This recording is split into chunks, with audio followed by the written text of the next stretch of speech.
bien, para mí es un privilegio poder en esta oportunidad abrir la palabra de Dios, poder ministrarles en esta oportunidad también junto a ustedes, compartir Jonás capítulo 1 y 2. Y seguramente, pensando en Jonás, todos pensamos en ese evento que nos marcó quizás desde niños o de más grande, pensamos en el gran pez. Es inevitable no pensar en eso. Pero bien, mi idea es primeramente poder comentarle un poquito de quién era Jonás, poder tener un contexto de qué es lo que sucedió con Jonás también.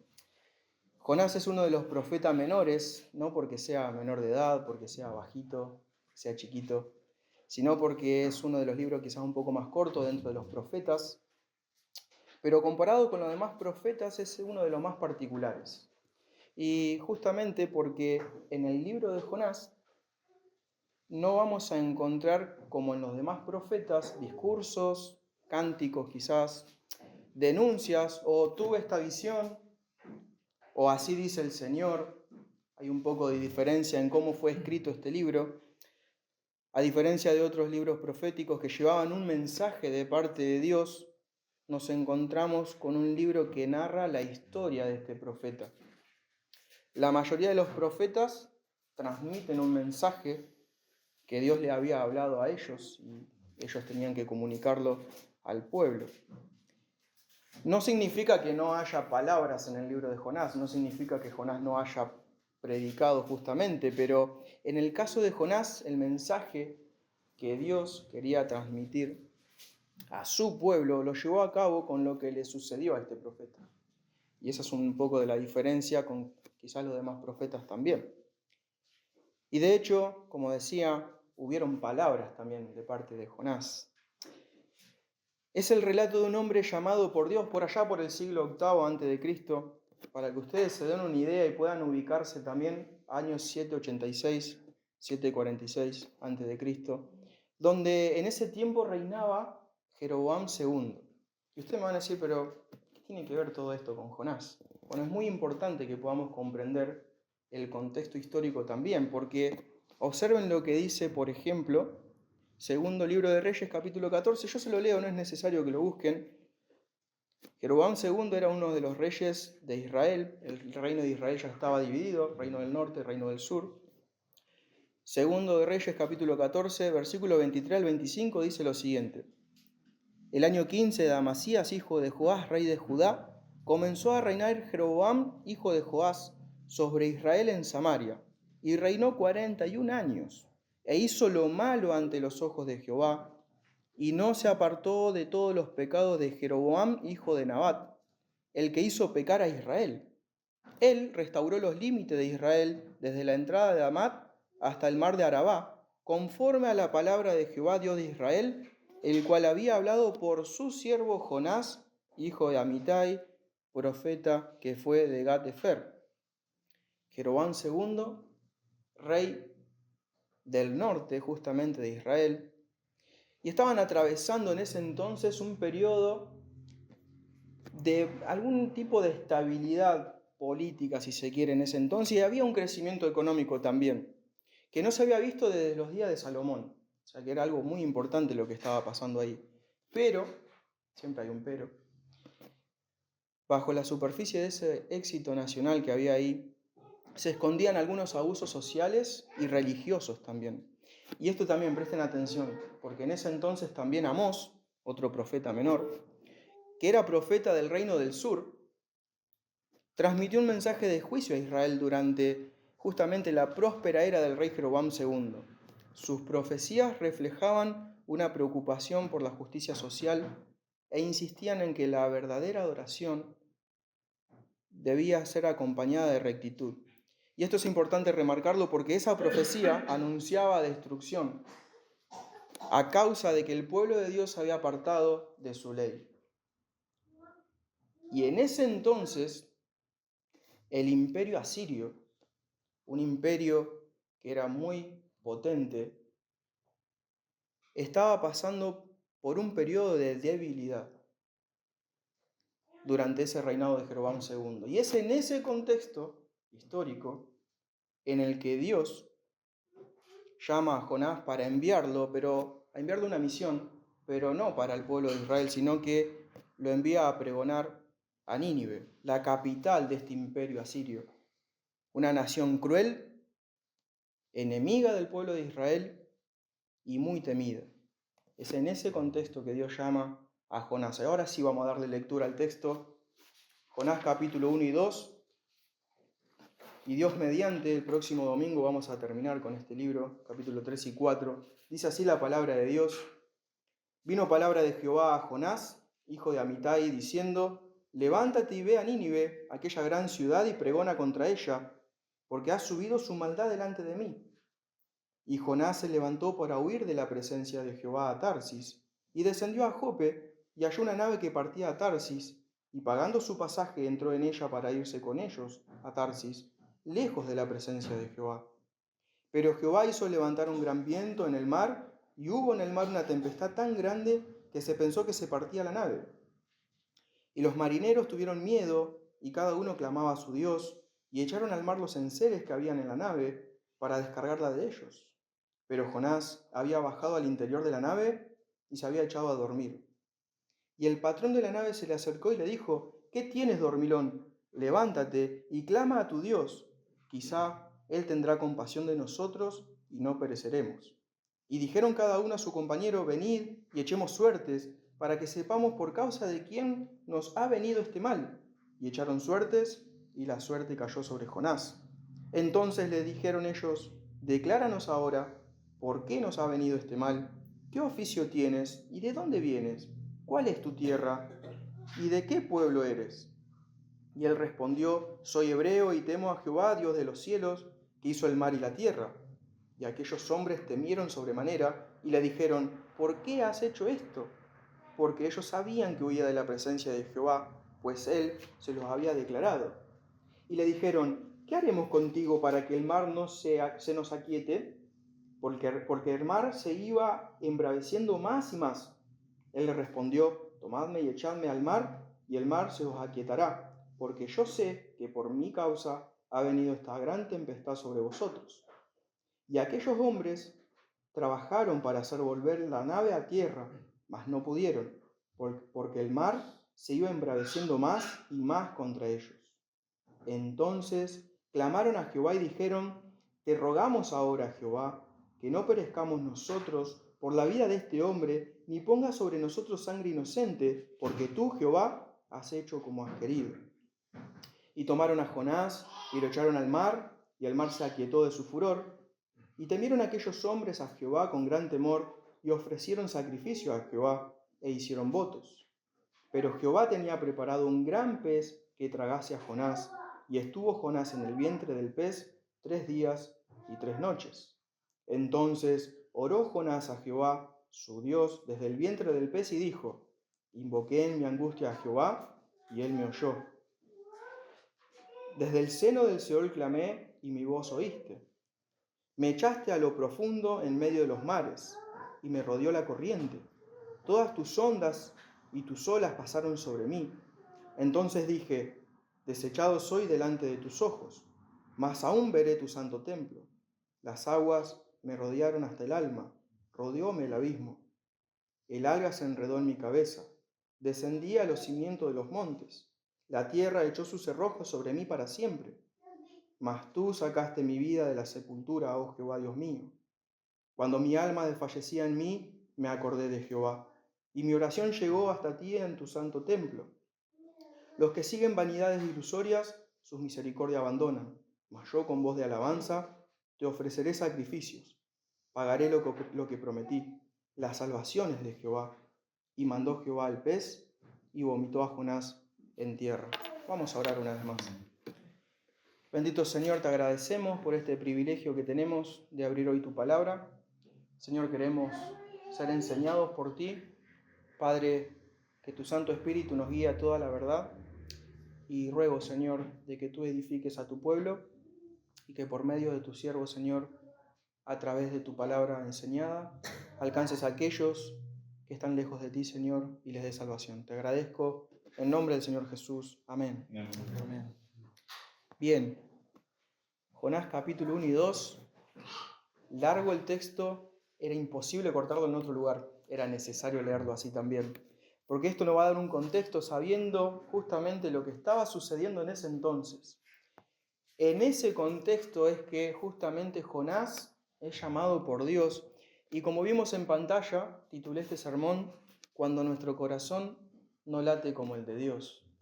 Y creo que Jonás en esta oportunidad nos representa también, y me gustaría ver que cuando nuestro corazón no late como Dios, en primer lugar, huimos de su voluntad, que es lo que hizo Jonás.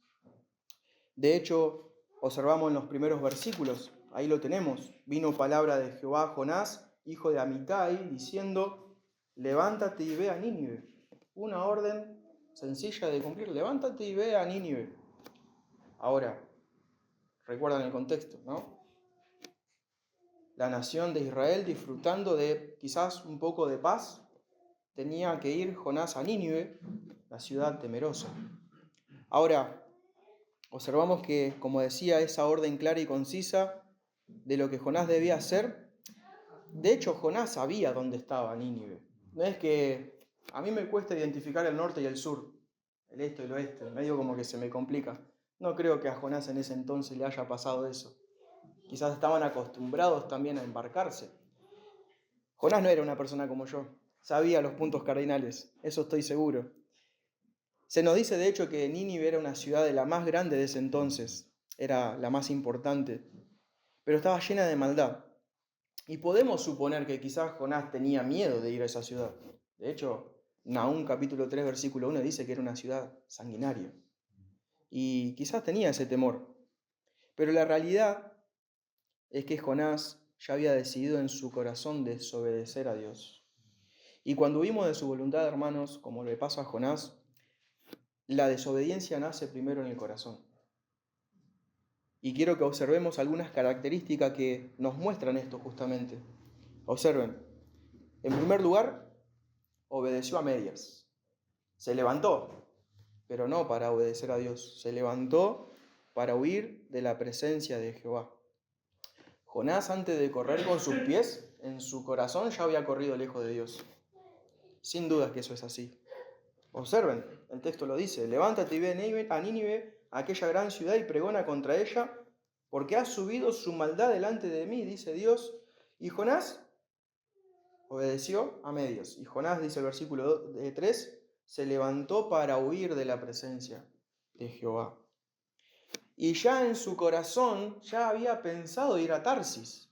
No quiero entrar en detalles con los nombres de las ciudades y demás, pero estaba bien alejada de Nínive. Bien alejada de Nínive. Y Jonás en su corazón ya estaba pensando en su plan, en su mente, desde que recibió la orden de Dios de irse bien lejos. Nínive era la ciudad que quizá era temerosa, pero Jonás ya tenía en su corazón pensado de irse lejos, lejos de la presencia de Jehová. Pensó en ir a Tarsis. Otra característica que muestra que la desobediencia nace primero en el corazón es que descendió a Jope, pagó su pasaje y entró a la nave. Siempre que desobedecemos a Dios, después lo llevamos a cabo, primero nace en nuestra mente. Ideamos el plan, lo hacemos. Al final lo que había en el corazón de Jonás salió a la luz.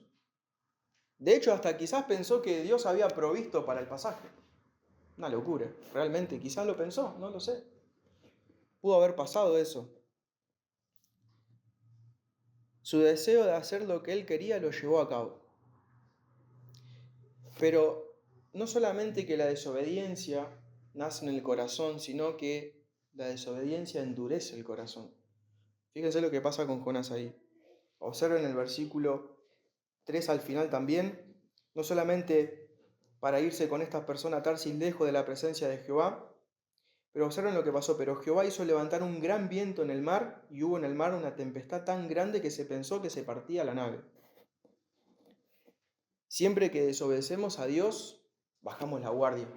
Eso es lo que pasa. Caemos espiritualmente. De hecho, eso es lo que pasó con Jonás. Cedemos al pecado y a las tentaciones. Y descender a Jope, pagar el pasaje y subirse a la nave es una muestra clara de que Jonás estaba bajando las guardias, estaba cediendo a la tentación de hacer lo que su corazón dictaba, lejos de hacerle la voluntad de Dios. Y aquí es donde comienza a mostrarse el carácter soberano de Dios. Podemos discutir si el tema central de Jonás es la soberanía de Dios. Podemos hablar sobre los milagros en el libro de Jonás, pero estudiando el texto y también acudiendo a otras personas que han estudiado este mismo pasaje, creo que el hilo conductor de principio a fin es la misericordia del Señor, de Dios en este caso.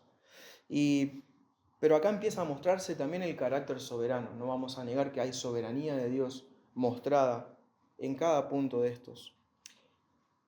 Pero Jehová, los grandes pero de Dios, pero Jehová. Versículo 4. Pero Jehová hizo levantar un gran viento en el mar, y hubo en el mar una tempestad tan grande que se pensó que se partía la nave.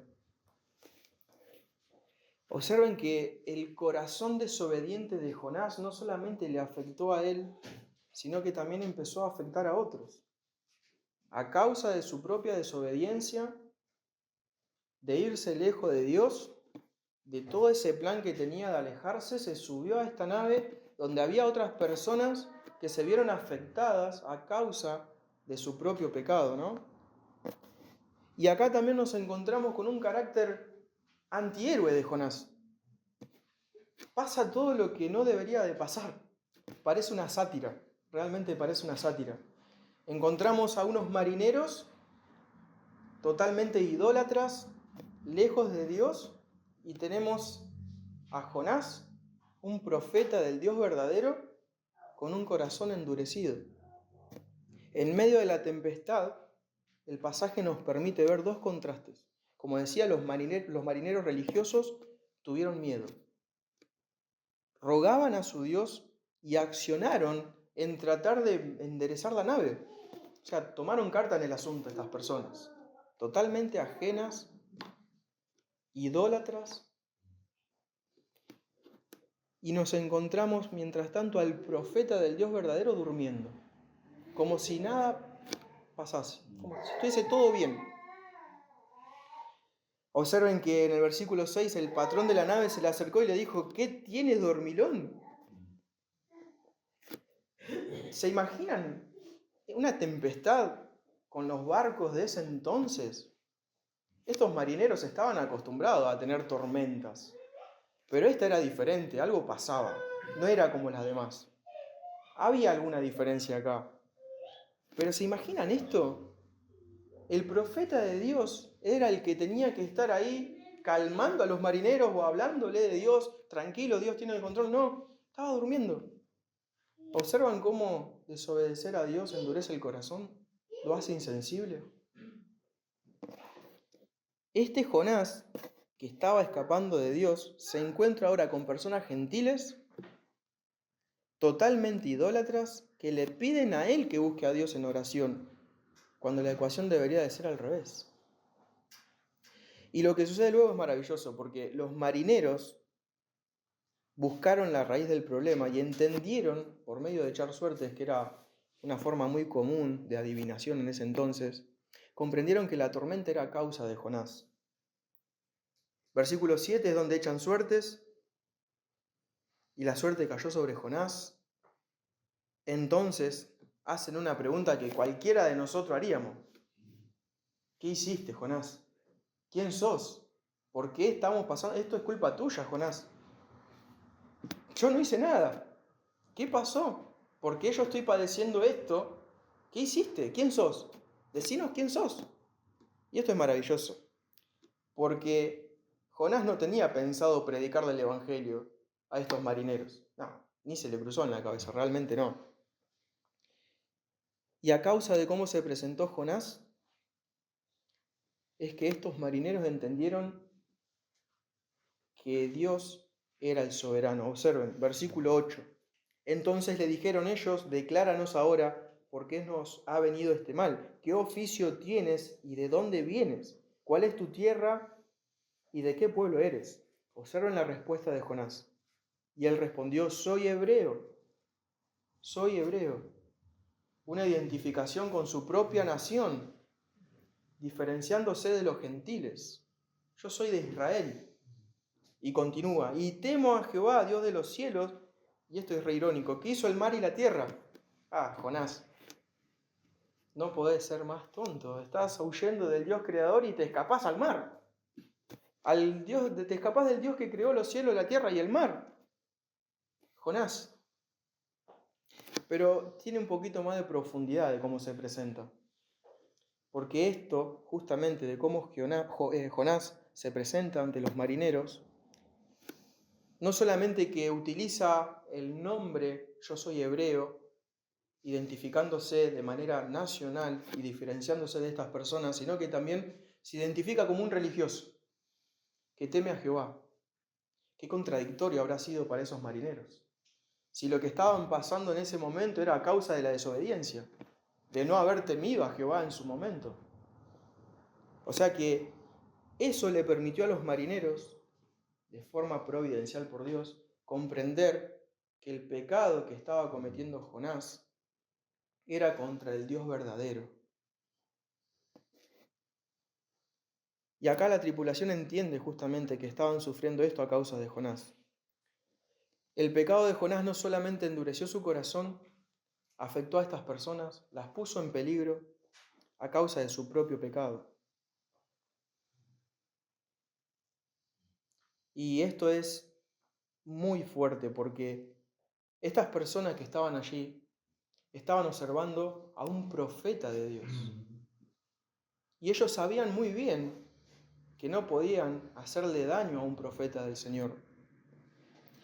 Pero a pesar de que cuando nuestro corazón no late como el de Dios, pasando a nuestro segundo punto, Dios no deja de hacer su voluntad. Y eso es muy importante también. De hecho, Dios usa su soberanía para revelar el pecado de Jonás. La pregunta de los marineros en el versículo 10, ¿por qué has hecho esto?, es una pregunta lógica. Ellos sabían, porque Jonás se lo había declarado, que estaba huyendo de Dios, del Dios creador y soberano. Ahora la pregunta era otra. ¿Qué hacemos contigo, Jonás? ¿Qué hacemos ahora con vos? Y aquí parece que Jonás se torna el héroe. Observen, acompáñenme ahí en el versículo 11. Y le dijeron, ¿qué haremos contigo para que el mar se nos aquiete? Porque el mar se iba embraveciendo más y más. Y acá parece que Jonás se pone la capa de héroe. Tengo la solución, voy a dar mi vida por ustedes. Tomadme y echadme al mar, y el mar se os aquietará. Porque yo sé que por mi causa ha venido esta gran tempestad sobre vosotros.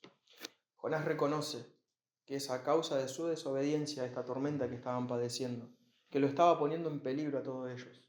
Y parece que sí, que bien, Jonás, una buena, estás haciendo lo correcto. Pero por lo que vemos más adelante también, hasta parece de que era una solución perfecta para él. Yo quiero huir de Dios.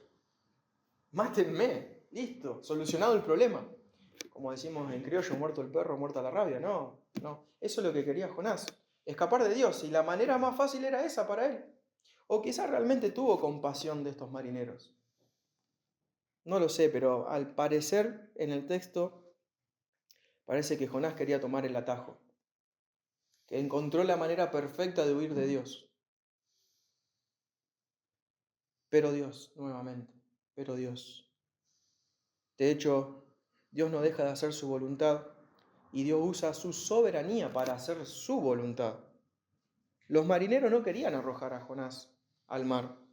De hecho, intentaron por sus propios medios controlar la nave, pero a medida que pasaba el tiempo, la tormenta crecía y ellos sabían que arrojar al mar a Jonás estarían matando a un profeta del Dios verdadero y temían las consecuencias. Y eso lo dice el versículo 12, observen, y 13. El 13 sobre todo, y aquellos hombres trabajaron para hacer volver la nave a tierra, mas no pudieron, porque el mar se iba embraveciendo más y más contra ellos. Entonces, lo que debía haber hecho Jonás, lo hicieron los incrédulos.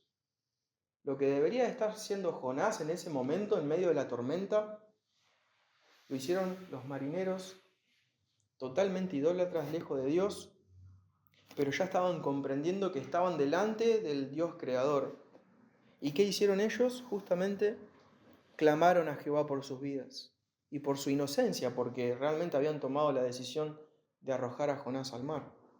Y reconocieron la soberanía de Dios, porque dijeron, Jehová había hecho como él quería. Observen, versículo 14. Entonces clamaron a Jehová y dijeron, te rogamos ahora, Jehová, que no perezcamos nosotros por la vida de este hombre, ni pongas sobre nosotros la sangre inocente, porque tú, Jehová, has hecho como has querido. ¿Qué lección habrá sido para Jonás? Ver que personas totalmente en pecado, lejos de Dios, estaban reaccionando como él debería de haberlo hecho. ¡Wow! Pero Dios no deja de hacer su voluntad. Ahora ya no eran hombres que temían a la tormenta. Ya no eran hombres que estaban asustados por la tempestad. Ahora eran hombres que temían al Dios que puede causar o tranquilizar esas tormentas. Y a su vez también creyeron que Dios les perdonaría por arrojar a Jonás al mar y así calmar la tempestad. Tuvieron fe. Tuvieron más fe que Jonás hasta ahora. Y de hecho el versículo 17, el famoso versículo 17, que no sabemos qué animal era, pero lo que sí sabemos, otro pero Jehová, sabemos que Dios es soberano, pero Jehová tenía preparado un gran pez que tragase a Jonás, y estuvo Jonás en el vientre del pez 3 días y 3 noches. De hecho, estos hombres, antes de arrojar a Jonás al mar, hicieron votos, versículo anterior, y temieron aquellos hombres a Jehová con gran temor, y ofrecieron sacrificios a Jehová, e hicieron votos, la muestra de que ha habido un arrepentimiento en ellos, y entendieron que Dios, el Dios verdadero, era el que estaba obrando a su favor y que debían de hacer lo que tenían que hacer. Ellos obedecieron. Más allá del milagro del pez, que sin duda es re llamativo, no cabe duda, lo maravilloso justamente es la misericordia que Dios tuvo para con los marineros, ya que Jonás no murió y a su vez calmó la tempestad. No nos quedemos con el pez, no nos quedemos con ese milagro, de hecho hay muchos más milagros allí. Pero la misericordia que Dios tuvo para con estos marineros, y de hecho para con Jonás, porque no murió. Y la misericordia que tuvo para con Jonás, quien realmente sí merecía la muerte. Dios se compadeció de él, preservando su vida de una manera totalmente milagrosa. Ni vos ni yo hubiésemos planeado algo así. No. Por esto mismo digo que el tema central del libro es la misericordia de Dios. Es el hilo que conduce todo el libro. Ahora bien, Dios quiere cumplir su voluntad. No olvidó el mandato que le había dado a Jonás. De hecho, justamente Dios cumple su voluntad y quiere llevar a cabo su plan inicial y continúa de una manera soberana haciéndolo. Pero también quiere tratar con el corazón de Jonás. Y quiere también que tu corazón y el mío lata justamente como el de él. Y por eso, pasando a nuestro tercer punto, Dios nos lleva al quebrantamiento.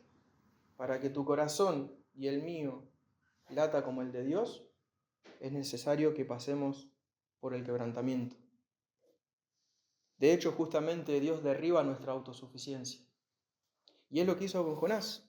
Mientras Jonás tuvo opción, eligió huir. Mientras tuvo el control, resistió. Pero cuando ya no hubo alternativas, cuando se encontró imposibilitado, insuficiente, entendió que necesitaba de Dios. Ahora, ¿era necesario? Sí, para Dios.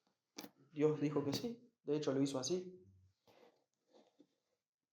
Dios lo llevó al extremo para disciplinar la vida de Jonás. Yo no creo que Jonás dijo, bueno, hoy me voy a levantar, me voy a ir lejos de Jehová y voy a amanecer en el vientre de un pez. No creo que lo haya planeado así. Las consecuencias de la desobediencia, el endurecimiento de nuestro corazón, nos lleva a lo extremo y es a causa de nuestro pecado, pero Dios es soberano aún por sobre esas cosas y las usa justamente para llevarnos y quebrantar nuestro corazón quebrantar nuestro interior y mostrarnos realmente que es Dios el que tiene el control y que hay que obedecer. Estando en el vientre del pez, Jonás tuvo fe, invocó a Dios. Observen, versículo 1 del capítulo 2. Entonces oró Jonás a Jehová, su Dios, desde el vientre del pez y dijo: invoqué en mi angustia a Jehová y él me oyó. Desde el seno del Seol clamé y mi voz oíste. Ese Seol puede hacer alusión al mismo infierno o a la tumba también. Se usa de diferentes maneras en diferentes contextos, pero sin duda que habla de lo profundo, la muerte, el abismo, sin duda que sí.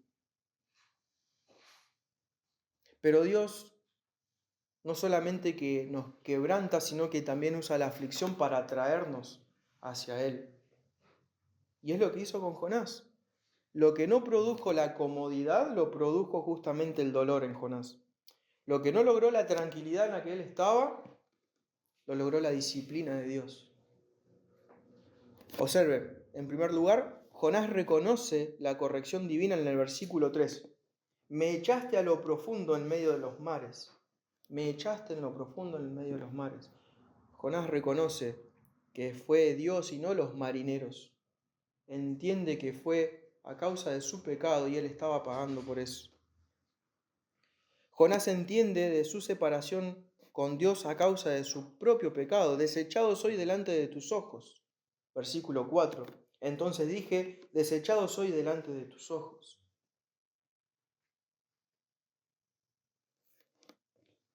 Justamente el pecado nos separa de Dios.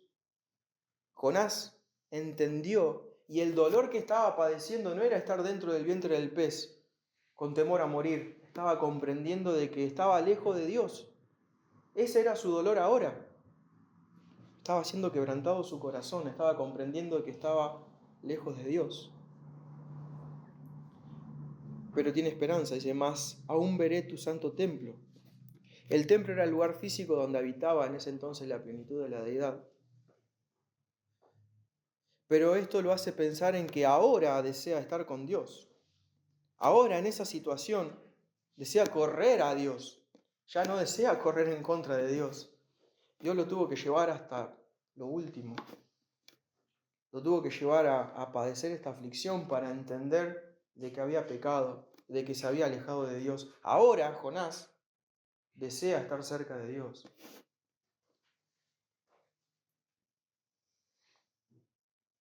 Y la aflicción, hermanos, muchas veces nos hace mirarnos a nosotros mismos. Y Jonás es lo que hizo. De hecho, observen, versículo 5. Las aguas me rodearon hasta el alma, rodeóme el abismo, el alga se enredó en mi cabeza, descendí a los cimientos de los montes, la tierra echó sus cerrojos sobre mí para siempre. Se miraba a él, se miraba en la condición, en la aflicción que estaba pasando en ese momento. Pero al final podemos ver que Jonás tuvo fe. Jonás era un hombre de fe, que había caído en pecado. Porque a pesar de lo complejo de la situación, a pesar de la aflicción, confió y ya se vio liberado. Mas tú sacaste mi vida de la sepultura, oh Jehová Dios mío. Termina el versículo 6 con eso. Mas tú sacaste mi vida de la sepultura, oh Jehová Dios mío. Tenía fe ahora y estaba comprendiendo nuevamente que Dios era el que tenía el poder para sacarlo de esa situación. Ya no era por sus propios medios, ya no había manera. No hablaba cetáceo como Doris. No podía decirle a la ballena, escupime. No había manera de hacerlo. No. Este quebrantamiento de Jonás es a causa de que Dios derribó su autosuficiencia y usó la aflicción de ese momento para restaurarlo. Y pasando a nuestro último punto, cuando nuestro corazón no late como el de Dios, Dios nos restaura por pura gracia. Un comentarista menciona que el libro de Jonás podría haber sido el más corto de todo. Y le doy un ejemplo. Observen. Versículo 1. Vino palabra de Jehová diciendo, Jonás, hijo de Amitai, levántate y ve a Nínive y pregona contra ella. Versículo 2. Y Jonás se levantó para huir de la presencia de Jehová a Tarsis. Versículo 3. Y Jehová hizo descender fuego del cielo y consumió a Jonás por su desobediencia. Fin del libro. Podría haber sido, ¿verdad? Dios es soberano para hacerlo. Pero no, quizás nos causa gracia. Podemos volar un poquito con la imaginación, porque conocemos que Dios es poderoso para hacerlo. De hecho, en otra oportunidad ha hecho descender fuego, ¿verdad? Pero Dios no es solamente fuego consumidor, sino que también es un Dios benevolente, lleno de paciencia y de gracia. Y el proceso por el cual pasó Jonás era necesario para que él pudiese ser restaurado. Quizás no estamos pasando el mismo proceso, no lo sé, pero sí es necesario para ser restaurados. Y esta restauración en Jonás comenzó cuando él puso la mirada en Dios, cuando él volvió a mirar a Dios. Como decía, mientras Jonás observaba a su alrededor y solo se centraba en la circunstancia, estoy pasando esto, estoy pasando lo otro, tengo algo en la cabeza, es un montón de cosas. Quizá el agua lo estaba tapando, estaba desfalleciendo, solo observó muerte para él, pero cuando miró a Dios, encontró la salvación. Versículo 7, cuando mi alma desfallecía en mí, me acordé de Jehová y mi oración llegó hasta ti en tu santo templo, medio de gracia. Gracias Dios por la oración.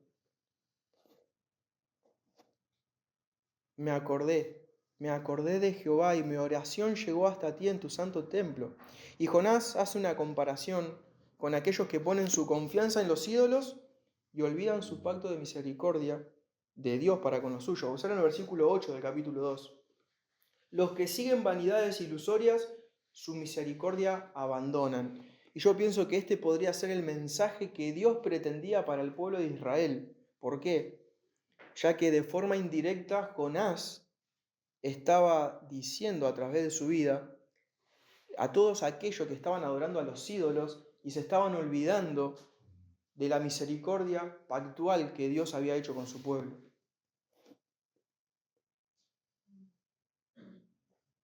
Y esto lleva justamente a Jonás a entender que la salvación es de Jehová. De hecho, justamente Dios nos restaura por su gracia soberana. Jonás no solamente comprendió que había pecado en contra de Dios y que debía volver su mirada a Él, sino que también entendió que es Dios el que salva y que lo hace a su manera. Es Él el que salva, la salvación es de Jehová. Observen justamente versículo 9, mas yo con voz de alabanza te ofreceré sacrificio, pagaré lo que prometí, la salvación es de Jehová. Él no tenía manera de salvarse, ni físicamente ni espiritualmente de esa situación. No había manera de hacerlo. Dios restaura por su gracia soberana. No había méritos alguno en él para poder ser salvo de esa situación. Cambió su actitud. Ya no pensaba en su mente volver a huir cuando salga del vientre del pez, sino que pensaba en pagaré lo que prometí. Iba a ofrecer alabanza, sacrificios. Ya estaba pensando en obedecer a Dios. Y esta restauración de Jonás se observa claramente que es Dios el que la produce y que es fiel a sus planes. Soberanamente Dios restauró a Jonás para cumplir su propósito. Y esto lo podemos ver en el versículo 10. Observen lo que dice el versículo 10. Y mandó Jehová al pez y vomitó a Jonás en tierra. Jonás no podía hacer nada. Si Dios no daba la orden, Jonás permanecía dentro del pez.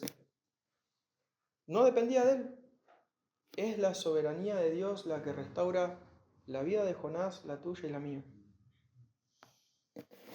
El pasaje no dice que el pez vomitó a Jonás en Nínive, pero sí nos permite ver que es Dios el que da la orden para que esto suceda y lo haga en tierra firme. No sabemos particularmente si es en Nínive, pero es Dios el que dio la orden a este pez. Y Jonás salió con vida del vientre del pez, maravilloso. Un milagro extraordinario. Pero como dije, no nos olvidemos, esa es la misericordia de Dios. Claramente había evidencias, seguramente, no sé si habrá habido personas cerca, pero no creo que tenga olor a perfume árabe, Jonás. No lo creo. Quizás tenía algunas que otras algas, había olor, ¿no? Pensamos, no lo dice la Escritura, pero imaginamos, ¿no? Salir del vientre de un pez. Nunca ha salido del vientre de un pez, la verdad que no. Pero imagino que debe ser muy profundo el dolor, ¿no? Bueno, ese es el pecado, deja evidencias. Deja evidencias. El pecado, la desobediencia, la dureza de nuestro corazón nos deja en evidencia. Somos restaurados, sin duda que sí. Dios restauró, de hecho Dios preservó la vida de Jonás. Dio la orden para que el pez lo vomite en tierra firme. Pero había evidencia de lo que había pasado en él. Y sin duda, claro, el pecado trae consecuencias a nuestras vidas. Pero, querida iglesia, llegando al final, Jonás nos confronta, porque nos recuerda que se puede pertenecer al pueblo de Dios y, sin embargo, tener un corazón lejos de su sentir. Podemos asistir, podemos cantar, lo que sea. Podemos servir y aún así resistir a diferentes áreas donde Dios nos llama a obedecerle. Tal vez el Señor nos está mostrando, no sé, falta de compasión por las almas que se pierden. No digo que esto suceda en la iglesia, ¿no? Pero cada cual puede analizar su propio corazón. Y yo analizo el mío. Quizás hay frialdad espiritual, no lo sé. Desgano en la oración. Resistencia a perdonar. Comodidad. Quizás estamos durmiendo, como Jonás, mientras hay tormentas alrededor. Rutina religiosa, sin piedad. Jonás conocía la voz de Dios, pero no quería caminar con ella. Necesitamos pedirle al Señor no solo actividad, sino sensibilidad, porque parte de ahí. El corazón duro de Jonás se vio reflejado en todo lo que luego le pasó. Y quizás tu corazón o el mío está duro y no nos damos cuenta. No nos olvidemos que el pecado deja evidencias. Qué importante que es la comunión unos con otros, para poder alentarnos y animarnos a salir de ese dormitar espiritual. Volvamos al primer amor, si lo hemos dejado. Volvamos a la obediencia, pero pronto. ¿Qué vamos a esperar? ¿A estar en la situación extrema en la que estuvo Jonás? ¿Qué vamos a esperar eso? Sabemos que Dios es soberano y va a actuar a pesar de las aflicciones que tengamos. Volvamos a la carga por los perdidos, volvamos a sentir lo que Dios siente. Tenemos la palabra, la tenemos y nos tenemos. Hoy es el día de que nos humillemos voluntariamente al Señor y que restaure aquellas áreas en las que quizás estamos desobedeciendo y que podamos hacerlo con el mayor ímpetu, sabiendo de que Dios cumplirá aún así su propósito y va a restaurarnos también. Ahora, aquel amigo o amiga que quizás está acá y no conoce a Dios, quizás has escuchado de Cristo, pero también Jonás te está hablando. Dios te está hablando por medio de Jonás. Tal vez estás huyendo de Dios, como Jonás. Quizás estás corriendo, quizás te predicaron el Evangelio un montón de veces. No lo sé, pero estás huyendo. Estás lejos de Dios. Estás huyendo de su voz, huyendo de la verdad. Estás huyendo del llamado al arrepentimiento. No lo sé. Podés cambiar de ciudad, de trabajo, de amistades, de hábitos, pero no podemos huir de la presencia de Dios. No hay manera de hacerlo. Y así como Jonás descendió cada vez más, todo hombre sin Cristo desciende espiritualmente hasta el juicio eterno. Y eso es así. Pero hay esperanza. Y eso es lo lindo, hay esperanza. Jonás no fue abandonado en lo profundo. Y vos tampoco tenés que ser abandonado en la profundidad de tu pecado. De hecho, Jesucristo murió y resucitó. A diferencia de Jonás, que desobedeció al mandato de Dios, Cristo fue el que obedeció la ley completa, fue el que obedeció el mandato de Dios de venir a este mundo. De hecho, el mismo Jesús menciona a Jonás en Mateo 12:40. y dice que era necesario que el Hijo del Hombre, así como Jonás estuvo en el vientre del pez 3 días y 3 noches, es necesario que el Hijo del Hombre esté en el centro de la tierra, en la tumba, haciendo referencia a su muerte, pero a la resurrección. Y es por Cristo justamente, es por Cristo y por los méritos de Él que podemos ser rescatados de nuestra vana manera de vivir. Donde Jonás merecía juicio, recibió misericordia. Y donde vos y yo merecemos condenación, Cristo ofrece perdón. No sé qué esperás para arrepentirte. No tenemos el día de mañana comprado. No sabemos qué va a ser de nosotros mañana. No endurezcas tu corazón. No seas como Jonás. Cristo recibe al rebelde que se humilla, perdona al pecador que se arrepiente y da vida al que en él cree. Corre a Dios. Corre a Dios. Pedile a Dios que cambie tu corazón. Él es el que tiene el poder para quitar el corazón de piedra, como menciona Ezequiel 36, que es insensible a sus mandatos, que es insensible al pecado que cada día uno anda. Y lo va a cambiar por ese corazón de carne que va a tener ese latir que Dios quiere que tenga. Vamos a orar, hermanos. Bendito Señor, te damos gracias por tu palabra, Dios, y gracias por habernos hablado hoy a través de la vida de Jonás. Y Señor, por sobre todas las cosas, gracias por mostrarnos a Cristo, Señor. Padre, que tu palabra llegue a lo profundo de los corazones, Señor, de nuestros corazones, para hacer crecer a tu pueblo en santidad, en semejanza a Cristo, y para alcanzar a aquellos que están lejos de ti, Señor. Gracias por dejarnos ejemplo. Gracias, Señor, por restaurar nuestras vidas. Gracias por la salvación. Gracias, Señor, porque tú eres soberano, porque tú haces tu voluntad y la cumples. Te doy gracias, Señor. En nombre del Señor Jesús. Amén. Amén.